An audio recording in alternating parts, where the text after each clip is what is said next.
Welcome back to Buckeye Bigfoot, where I, Nance Warren, head Squatch Stalker, am getting ready to head out to Salt Fork State Park for the annual Ohio Bigfoot Conference this coming weekend, Saturday, May 4th. And if you're anywhere in Ohio or within driving distance, I recommend you get yourself on over to Salt Fork for the chance to meet many of the well-known names in the Bigfoot community. Afterwards, you can do a little shopping and maybe get in a little squatch watching out on Bigfoot Ridge. But for me, my money on finding a Bigfoot, it's out on the Buckeye Trail. But pretty much, if you want to stalk a Sasquatch, you won't find a better opportunity than at the park that has been named one of the top 10 squatchiest places in America.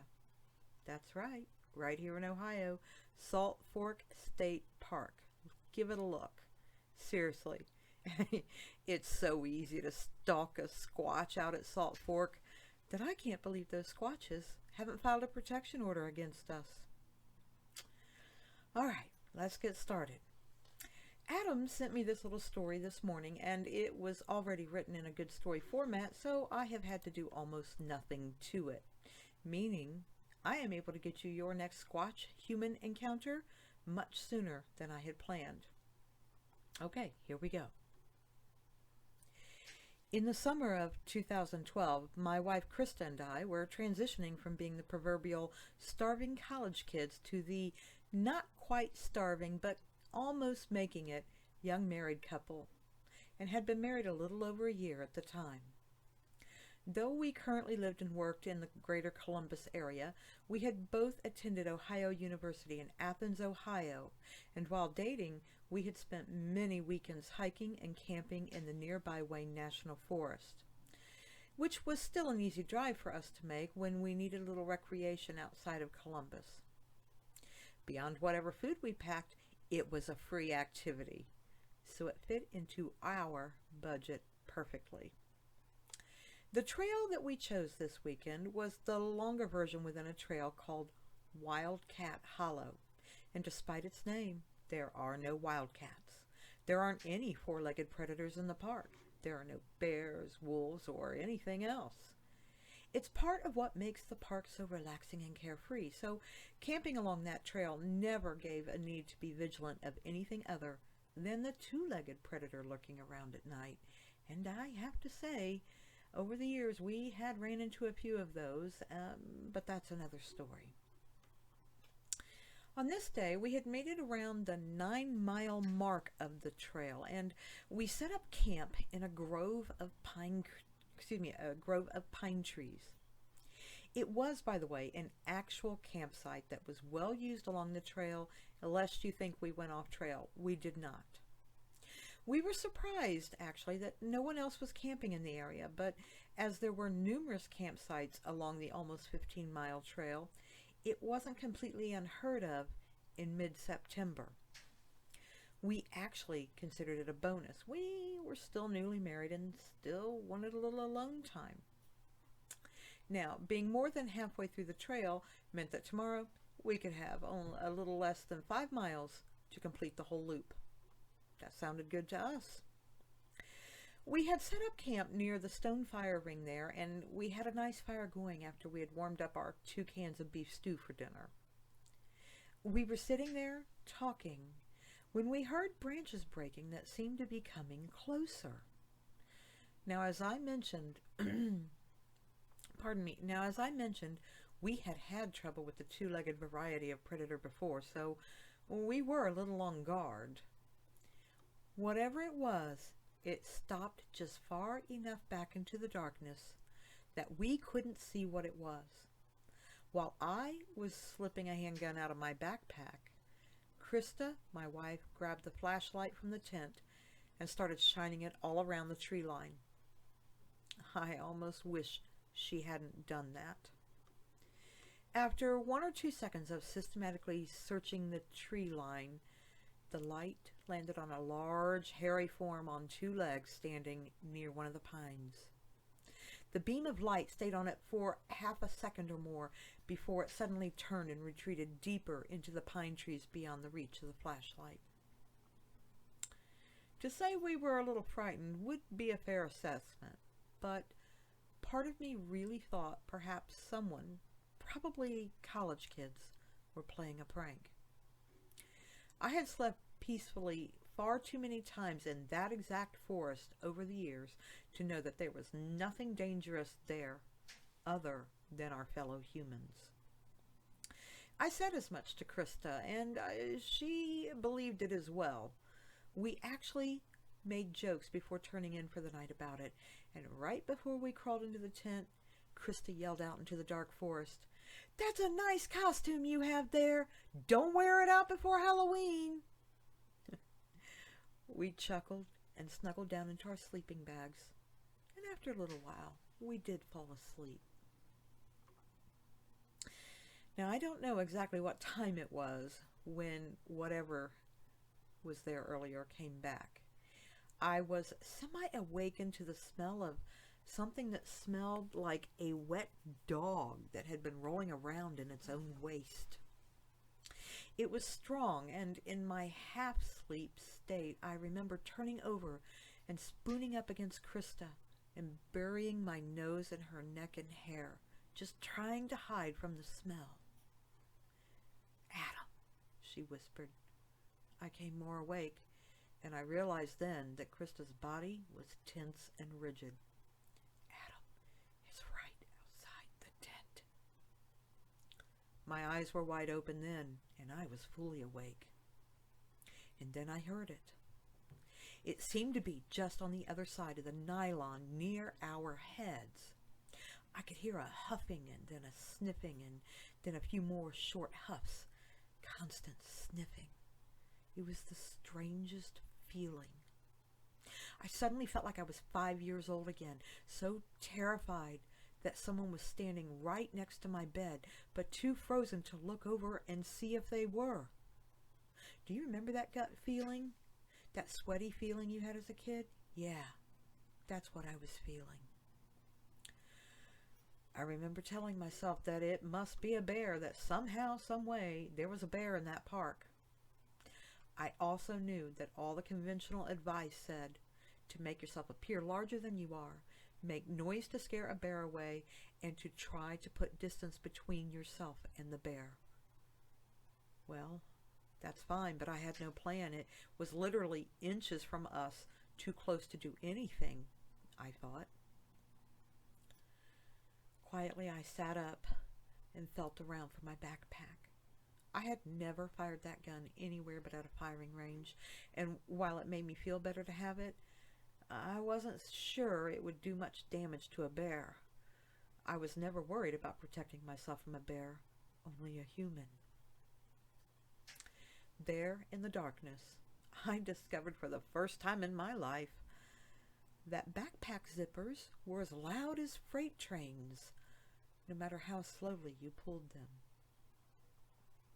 I had the zipper open enough to slip my hand in, and was doing just that when I heard the bear, or whatever it was, walk around to Krista's side of the tent. Oh, Krista was sitting up now, staring at the tent wall, and backing away from it to my side of the tent. I had the gun completely out of the backpack now, but I wasn't sure when was going to be the right time to use it. I did not want to kill anything. I was no hunter, and I really believed that those things in the forest, whatever they were, belonged there, and that I was the intruder. But I have to say, at that moment, my mind was thinking about it a little differently, about who was the intruder here. Just as I had finally decided, I was going to shoot the gun just to the side of where I thought it was in order to scare it off. Again, I really was thinking it was a bear. The thing started moving again. We could hear it walking to the front of the tent. And then the steps went a little further. Chancing it, I unlatched the top frog of the tent and peeked out. The fire was long gone, but I could still see a large, two-legged shape moving around the stone fire pit a few feet away from our tent. It just stood there, and it seemed to be looking at the glowing embers. My heart almost stopped because that was no bear. And it definitely wasn't some college kid in a costume. In the firelight, it looked to be a ginger color with long fur. The face was large and took up a lot of the space on the head from side to side. The eyes, they didn't look human to me. I hear people say that a lot, but they did not look human to me. There was a heavy brow ridge above the eyes, making them look very deep set and hooded, kind of like a gorilla, yet the eyes themselves were larger. It did have a nose, sort of flattened and wide, but yet the nose struck me as being almost human more than anything else on its face. I've since tried to guess how tall the creature was, and as I was in a kneeling position inside the tent looking a few feet away at it standing there, I'm not 100% certain. I will say between 6 and 7 feet. I don't think it was over 7 feet, but I could be wrong. When you're in a kneeling position and you feel vulnerable, everything looks really large. Now, it just stood there looking at the embers for a few seconds, and I heard Krista impatiently start to speak my name in a whisper. Adam. I knew she wanted to know what I saw. I tried to hold my hand up and quiet her, but the thing at the fire had heard her too. It looked right at the tent, and even though I had sat back on my heels and was not close to the open portion of the tent flap, I knew it saw me. We absolutely made eye contact. I expected the worst. I really did. But to my surprise, it simply turned and walked and melted away into the darkness of the pine trees. I just sat there on my heels. What was it? Krista asked again. I still couldn't answer her. I didn't know how to. I didn't know what to say. Before I could stop her, and I did try, but I think my reactions were delayed, probably from the shock of the situation, but Krista crawled over to the tent opening and looked out. I could tell by her reaction, or lack thereof, that she saw nothing. I was thankful for that. After a few more minutes of us listening for the quote-unquote bear and hearing none, Krista was crawling back into her sleeping bag, happy to go back to sleep. I swear that woman could sleep through a war.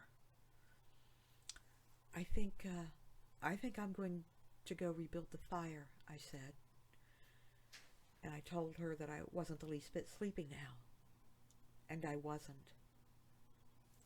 After a few minutes, I did have the fire going, but I never let the gun go out of my reach. And I was thankful that we had gathered extra brush and limbs to burn when we first set up camp in anticipation of sitting up late, which we ended up not doing, of course.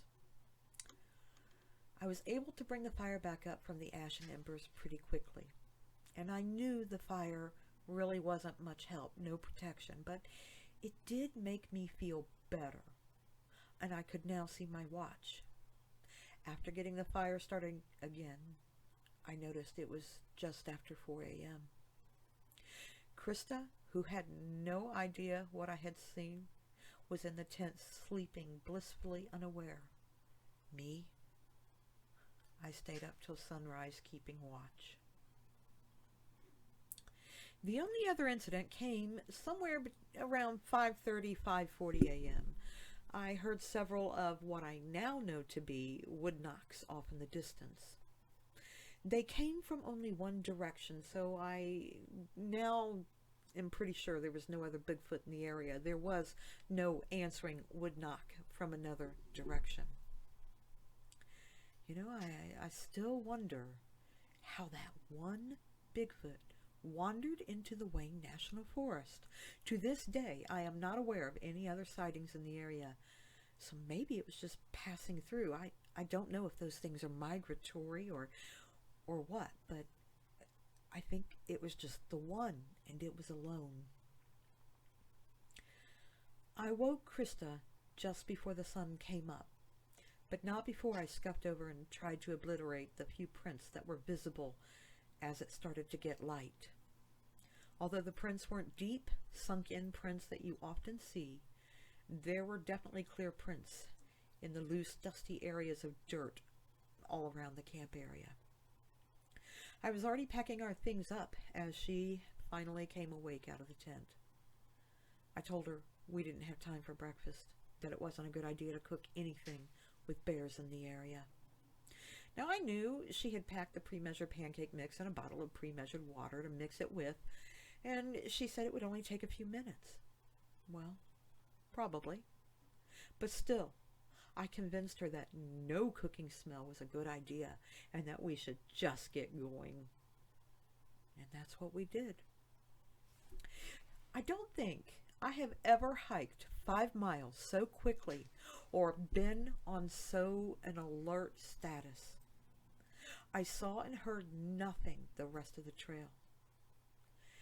When I told one of the park officials we saw something at when I told one of the park officials we saw at one of the campgrounds near the trailhead that we thought there might have been a bear in the area, he laughed and assured me I was mistaken. There were no bears in the Wayne National Forest.